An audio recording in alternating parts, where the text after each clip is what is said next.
Assalamualaikum. Pertemuan sebelumnya kita sudah belajar tentang sendi.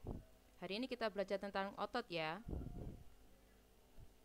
Jika pertemuan sebelumnya kita belajar tentang rangka yang menyebutkan bahwa rangka itu alat gerak pasif, hari ini kita belajar otot, yaitu otot sebagai alat gerak aktif.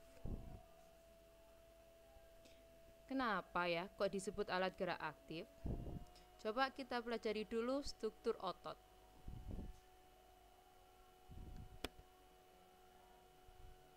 Yang pertama, otot polos. Namanya juga polos. Dia di sini bentuknya polos, tidak seperti lurik-lurik untuk otot yang lainnya.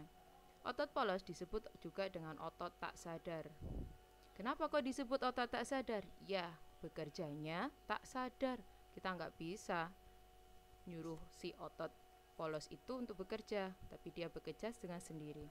Selnya berbentuk gelondong, intinya satu, dan dia menyusun sebagian besar organ dalam tubuh kalian. Selanjutnya otot lurik. Ya, dia disebut otot lurik. Ini loh, karena dia lurik-lurik, terdapat bagian gelap dan terang.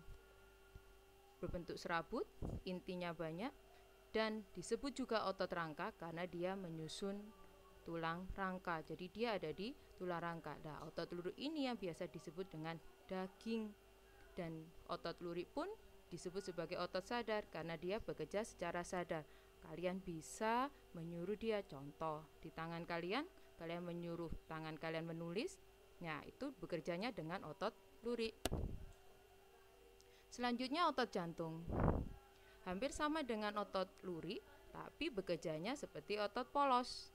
Ya, karena bentuknya serabut dan terdapat gelap terang atau seperti otot lurik. Dan tapi hanya terdapat pada organ jantung. Jadi khusus di organ jantung.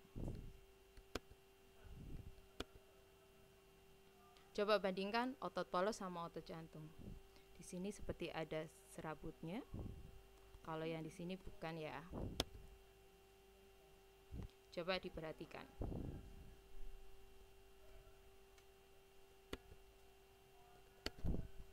Nah, coba kalian bikin tabel perbedaan antara ketiga otot ini. Otot lurik, otot jantung, dan otot polos ya. Kalian bisa searching dari Google dan silakan dicatat di buku kalian masing-masing ya.